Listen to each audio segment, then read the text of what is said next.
Nagbigay ng financial support si Pangulong Bongbong Marcos sa Cebu para makatulong sa kanilang pagbangon mula sa pagginig ng magnitude 6.9 na lindol. 50 million pesos ay ibinigay ng Office of the President sa buong lalawigan ng Cebu. May tig 20 million pesos naman ang mga matinding napinsala ng lindol tulad ng Bogo City, Sogod, pati San Remigio. Tig 10 million pesos naman ang matatanggap ng Bantayan, Daan Bantayan, Madridejo, Santa Fe, Medellin, Tabogon, pati Tabuelan. Bukod sa Office of the President, may matatanggap rin ang lalawigan na cash assistance mula sa Department of Social Welfare and Development. Maliban pa dito ang kanilang pagsagot sa pagpapalibing sa mga nasawi sa lindol. Narito ang aking unang balita. Paano nga ba pagsasabayin ang pagbangon sa lindol at ang maayos sa pagluluksa para sa mga yumao? Sa pagdami pa ng mga nasawi, sa mahigit 70 na, inaasahan pang tataas habang tuloy ang retrieval operation.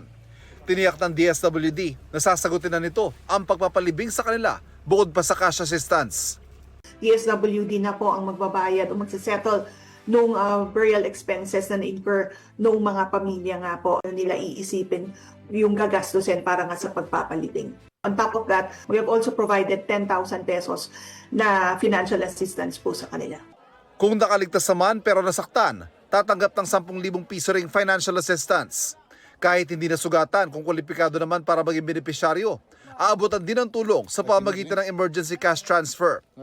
Inaasahan pasok dito ang pinakamahihirap na nasiraan ng tahanan o nawalan ng kabuhayan.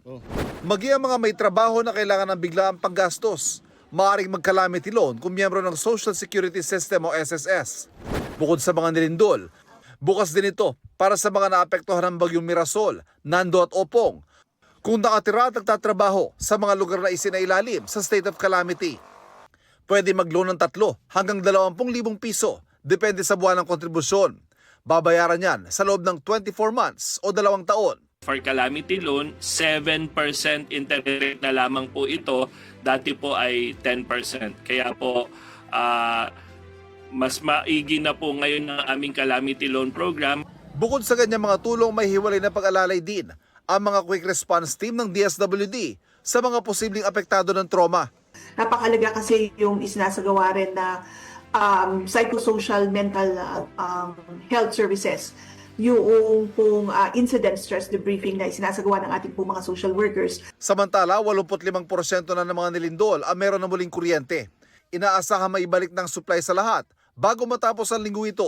Siguro po ang pinakamalaking hamon po sa mga aftershocks kung saan kasi po pag malakas po baka po ma-temporarily stop po yung aming restoration efforts. Ito ang unang balita. Ivan Merina para sa GMA Integrated News. Kapuso, huwag magpapahuli sa latest news and updates. Maging una ka sa balita at mag-subscribe sa YouTube channel ng GMA Integrated News.